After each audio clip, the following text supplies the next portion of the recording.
A little over a month ago, I threw a retirement party for my father, expecting that, after decades of running our family's restaurant, the business would finally be passed on to me. After all, I dedicated the better part of my life to this place, pouring my time and energy into every corner of the operation. But what happened next was a shocking twist that no one saw coming. My father, after years of running the family business with a tireless dedication, suddenly declared that he was too worn out to carry on. His voice, steady but heavy with emotion, echoed throughout the room as he said he was ready to pass the torch to the next generation. Naturally, I thought he meant me. After all, I had worked here for years, helping my father with everything. The business wasn't just a part of our family, it was my life's work. Our family owns an Italian restaurant chain, with 2 other locations across the city. One of them is managed by my uncle, while the other is overseen by my cousin. But the flagship location, the heart of the business, was the one my father owned. It's the original spot, the one where my grandfather and grandmother had laid the foundation for what would become a family legacy. After my father took over, he expanded the business, opening 2 more locations, one of which my uncle took charge of. I always knew this would be the path for me. I had quit my corporate job at 23 to dedicate myself to this restaurant, never doubting for a second that one day I would be the one to carry it forward. My father's retirement announcement, though, was the moment I had been waiting for, my moment. But then, just as the party was about to begin, my father threw me a curveball that shattered everything I had assumed. He announced, right there, that my younger brother, Derek, would be the one to inherit the family business. Everyone froze. My older brother, Charles, had made it clear he had no interest in the restaurant. He had chosen the medical field, becoming a surgeon. But Derek was a mess. A 26-year-old who had done nothing with his life. In fact, he had achieved nothing at all, except somehow surviving through life on the generosity of our parents. Derek's behavior, especially over the years, had gone from bad to worse. He had no ambition, no desire to improve himself, and absolutely no respect for anyone. He'd been fired from at least 5 jobs in the past few years, unable to keep anything for longer than a few months. Every time we tried to say something, our parents just brushed it off, telling us that Derek needed encouragement, that we should support him in finding his way. But it was getting unbearable. He thought he was untouchable, that the world owed him something, and no one in our family seemed to care. It wasn't even that he had no skills, he didn't even try to acquire any. Every job he had, my father had gotten him through his own connections, and even those ended in failure. Now, at 26, he just sat at home, doing absolutely nothing, while Charles and I were expected to pick up the slack. But Derek? He didn't seem to care. He didn't feel shame or guilt, and that was the worst part. Our parents, the ones who had always pushed us to do better, were letting him get away with it. It felt like a slap in the face. As for me, I had given years to the restaurant. I worked side by side with my father, supporting him in every way possible. But none of that seemed to matter now. The shock of my father's announcement still lingered in the air. I had no idea that Derek would be the one to inherit everything, and the sting of betrayal cut deeper than I could have imagined. It was hard to even look at Derek that day. We had once been close, back when we were kids, but as we grew older, I couldn't stand him anymore. His lack of ambition, his arrogance, it all piled up over the years, and now, here he was, the one to take over the family business. I had expected to be the one, not him. But life has a way of throwing curveballs when you least expect it, and now I was left trying to make sense of it all. The restaurant was my future, my dream. Yet, here I was, standing on the sidelines as my entitled, good-for-nothing brother was handed everything on a silver platter. How could my father have done this? I had always trusted my father, and when he retired, I believed he would hand the business to me. After all, he'd always asked me to take on certain responsibilities, as if to prepare me. Wasn't that a clear sign that he thought I was the right person to run things once he stepped down? I had worked side by side with him for years, proving myself, giving my all to the family business. And yet, I was blind to the possibility that he might think otherwise. How could I have been so naive? The truth never even crossed my mind. Maybe I wasn't the chosen one. But the day of his retirement party changed everything. There, in front of everyone, my father made the announcement. He wasn't passing the torch to me. No, it was going to Derek, my younger brother. The one who hadn't done a thing in years, the one who couldn't even keep a job. Everyone was stunned, especially me. I had given so much of my life to that restaurant, worked so hard to make it succeed, and yet it wasn't me who would carry it forward. How could it be? My father's decision hit me like a punch in the gut. As Derek smugly accepted his new role, I could barely contain my shock. It didn't make sense. I was supposed to inherit the business, not him. Tears blurred my vision as I stormed out of the restaurant, my heart shattered. It wasn't just the blow of being passed over, it was the humiliation. A few moments later, my father came after me.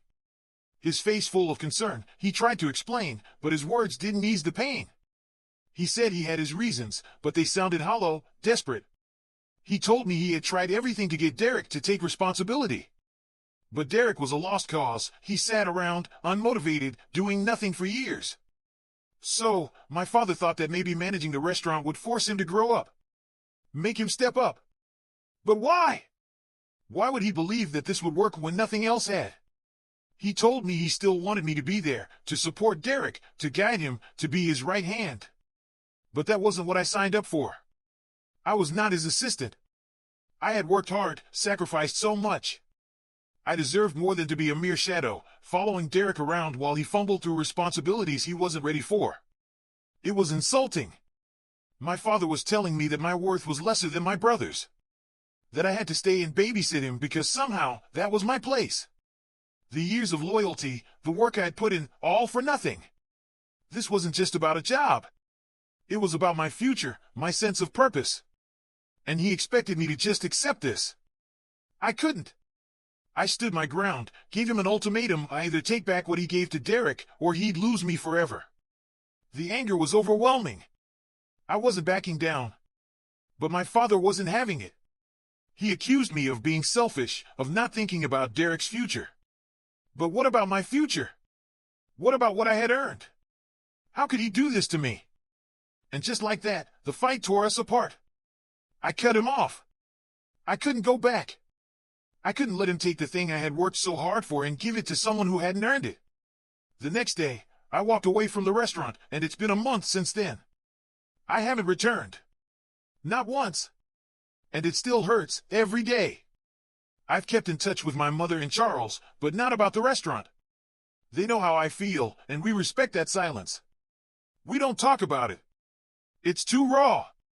Too painful. But I can't ignore the fact that I needed to know how things were going. I hadn't spoken to Derek, and after that fight with my father, we weren't on speaking terms. But I heard something I should have expected. Derek had messed everything up, just like I knew he would. He didn't have a clue what he was doing. And worse, my father, thinking he was helping, had allowed Derek to make decisions without oversight. He believed giving him the reins without guidance would show him trust, would make him rise to the occasion. But that's not how the real world works. And now, the restaurant is in chaos. My father's faith in Derek has been his downfall, and I'm the one who saw it coming. Why hadn't he listened to me? Why didn't he see Derek for who he really was? The damage was done, and now, I might have to go back and clean up the mess he created. The situation was dire. Not only had Derek made a series of careless and reckless financial decisions, but he'd also started cutting corners in ways that were downright dangerous. As a family restaurant, we prided ourselves on quality, and that meant using only the best ingredients. Derek, however, in an attempt to save a few pennies, had begun using subpar substitutes. He even shut down the vegan section of the kitchen, a crucial area we kept separate to avoid cross-contamination, all in the name of saving space. But the worst part? He'd begun tampering with the vegan products themselves, mixing in non-vegan ingredients to cut costs. I mean, how could he be so reckless? It was only a matter of time before something went wrong. And of course, it did.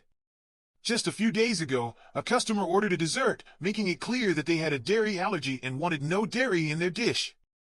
Yet, Derek's new recruit, an inexperienced employee who had been given explicit orders to report anyone not following Derek's instructions, decided to ignore the request.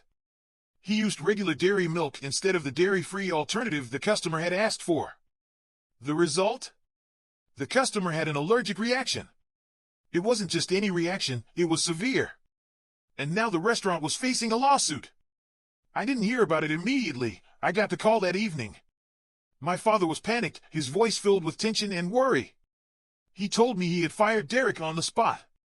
Finally, after all this time, he admitted Derek had been a disaster. But now, he wanted me to come back. He wanted me to take the reins, the job I had been passed over for just a month ago.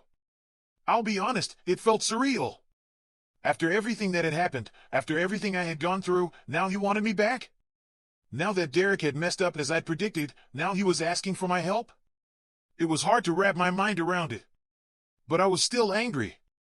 My pride was still bruised from that day at the retirement party, and no matter how badly the situation was now, I wasn't about to make it easy on him. I told him over the phone, in no uncertain terms, that I wasn't coming back unless he did something to fix it, something meaningful. I wanted a public apology, in front of the employees, in front of the family. He had humiliated me once, it was time to right that wrong. My father tried to push back, saying that my demands were ridiculous. But the thing is, this wasn't just about business anymore. This was personal. He had made his choice, and I was left out in the cold. I needed him to acknowledge that. But he wouldn't do it. He told me I was being unreasonable, and that was the moment I realized he wasn't going to apologize. He wasn't going to admit his mistakes. My mom, as usual, thought I was asking for too much, but deep down, she understood. Even my father couldn't deny the facts, but his pride wouldn't let him give in. And so, here I was, left with a decision. Would I go back and put my pride aside for the sake of the business?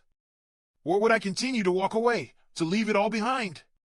After a few days of soul-searching, I made my choice. I called it my courageous decision. The truth is, this place had been my passion for years. 5 years of my life poured into that restaurant. No matter how angry I was, I couldn't let it go to ruin. And who else was going to carry it forward?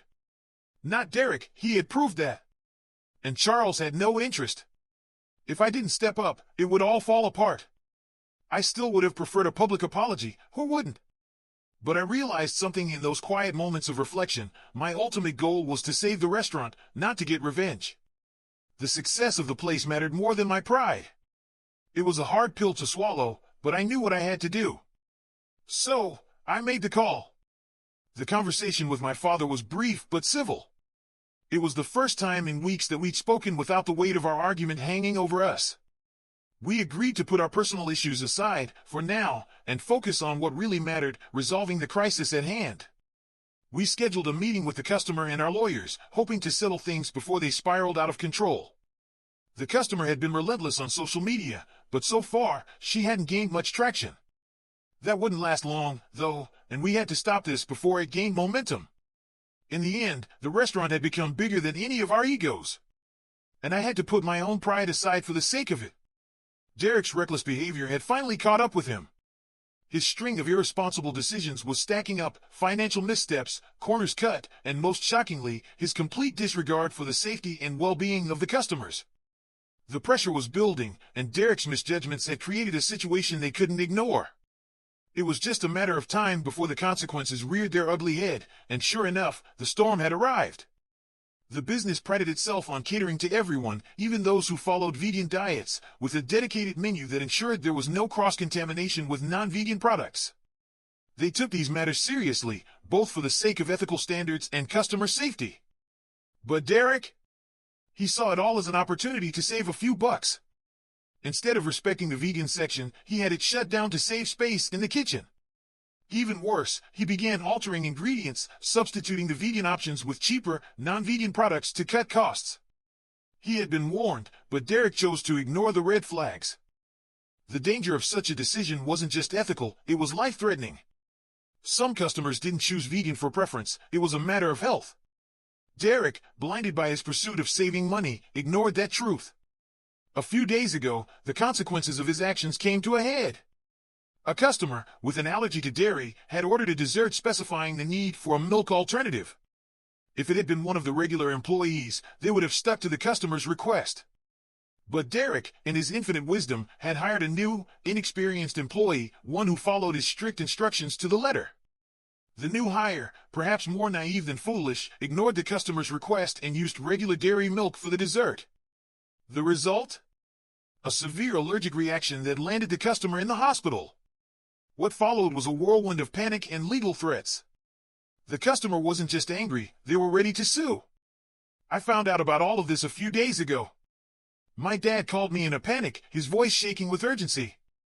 Derek had been fired immediately, and to my surprise, my dad was now asking me to come back. It was bizarre. A few months ago, he'd practically forced me out, preferring my brother to take over the family business. Now, after all the trouble Derek had caused, it was clear I was the one who knew how to handle things. But I was still hurt from the way my dad had treated me at the retirement party.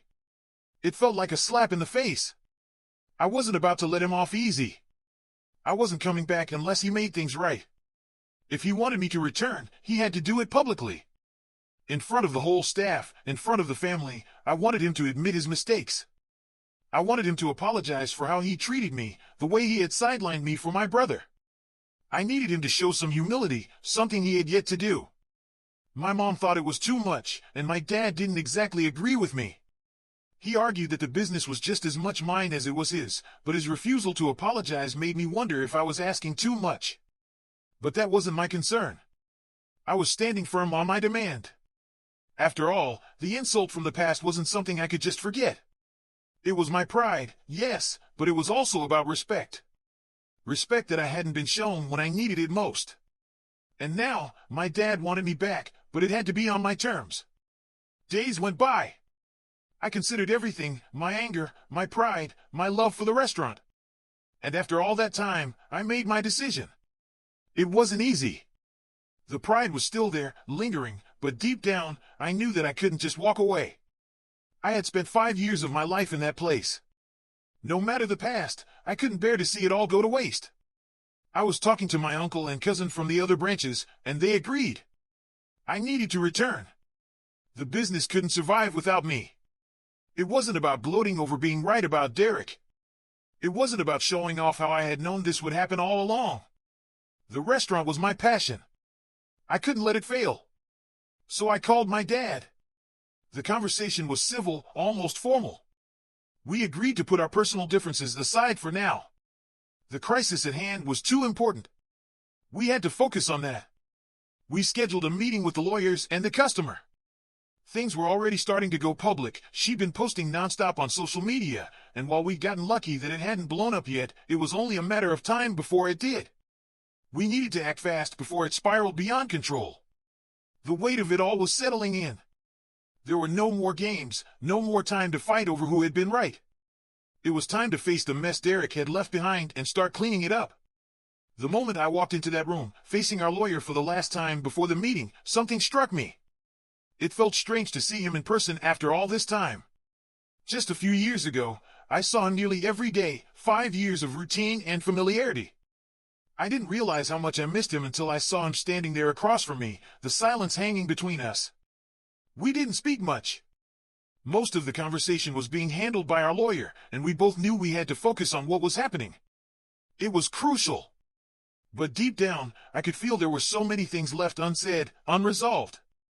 I knew we couldn't leave them hanging forever, even if now wasn't the time to confront them. He hadn't apologized for what happened yet. He hadn't even mentioned the incident from a month ago. I could feel the weight of that unspoken tension. But despite everything, things between us felt strangely civil. There was no immediate anger, no explosive confrontation. I was surprised. After all, this was our first face-to-face since our big falling out. I was bracing for awkwardness, maybe even some hostility. But there was none. I was grateful for that, honestly. Once the meeting ended, he suggested I come home, see my mom. He said it had been a while, and I couldn't argue with that. I had stopped visiting after the retirement party, something in me had changed. But I had to decline. A prior commitment, I had been invited to a friend's engagement party the night before. I couldn't let my dad's invitation take precedence, not when I had already promised I'd be somewhere else. Still, there was something gnawing at me. The night before, I'd asked my dad if Derek would be there. He told me no. I already knew Derek wasn't living with him anymore, but the curiosity burned. Where was he? What had happened? My dad didn't offer any answers, and I could feel the discomfort in his voice. It was clear he didn't want to discuss it, and I respected that, letting it go for the moment. But I couldn't help asking Charles about it. He told me that Derek had moved out right after he was fired. Whether that was Derek's choice or something my parents had pushed him into, Charles didn't know. The lines were blurred, and the truth seemed elusive. But I made up my mind. I would get to the bottom of it. I would talk to my dad. I wasn't going to let this question slip through the cracks. The meeting itself? It went surprisingly smoothly. I had braced myself for a battle. This situation was serious, a breach of ethics, a mess that never should have happened. But the customer was calm, reasonable. She explained that the only reason she had threatened legal action and gone public on social media was because, after the incident, instead of an apology, the manager had blamed her. He claimed she didn't specify her dairy allergy and that she hadn't asked for soy milk. That, right there, was what set her off. It wasn't the mistake that bothered her, it was being made to feel like the blame was hers when she knew it wasn't. I couldn't believe the depths of incompetence Derek had sunk to. The whole situation had been a disaster. This woman, desperate to clear her name, had refused to speak with us directly without her lawyer involved. And I understood why. Derek had pressured her to take down her social media posts, telling her she was lying and threatening to sue. That's why she had been vague in her posts, too scared to speak freely. But we got the full picture in the meeting. Derek had truly made a mess of everything. The waiter who had taken her order was too afraid to lose his job, so he sided with Derek, parroting the lie that no one had told him about soy milk. The new guy Derek hired had done the same, doubling down on the lie that no alternatives were mentioned. As we spoke, the fog lifted. We assured the customer that the person responsible, the one in charge, was no longer with us, that the situation was under new management. We promised her it wouldn't happen again. In the end, we reached a settlement, and thank God for that. She agreed to remove her posts, and we could finally breathe. It wasn't easy, and we had taken a hit financially, but at least the storm Derek had stirred up was over. A month has passed since I returned to the restaurant, and I can't even describe how good it feels to be back. It took me a while to realize just how much I missed it. How unhappy I'd been without it. Yes, my father and I have had our differences, but this place? It's my heart. I love it here. I want to see it soar, and I'm determined to make that happen. As for my dad, we're making progress. We're talking, and we're working on it. A few weeks ago, we sat down together, and he told me something that caught me off guard. He and my mom were sorry. They admitted they had treated me and Charles unfairly. They said they'd always known Derek was the weak link, but they had tried to bring him up, make him feel equal. They had boosted his ego to the point where he thought he was untouchable, and that's where it all went wrong. When my dad fired him, it crushed Derek's pride. And he left. Cut everyone off. But I learned that he's doing okay, living with a friend, working at a local video game store. He's getting by. And in the end, that's what matters. Family dinners have become a regular thing. Every weekend, we all come together. Even Derek gets invited, but he's refused each time. It's his choice. I don't lose sleep over it. I wish him the best, but that's the end of the story for me. Spending time with my family? It's been wonderful. My relationship with my father is finally where it should be. Life is good. I have no complaints. I'm doing what I love, and I'm building something real. It's funny, isn't it? Sometimes, all it takes is finding your way back to what you truly care about to realize you've been happy all along.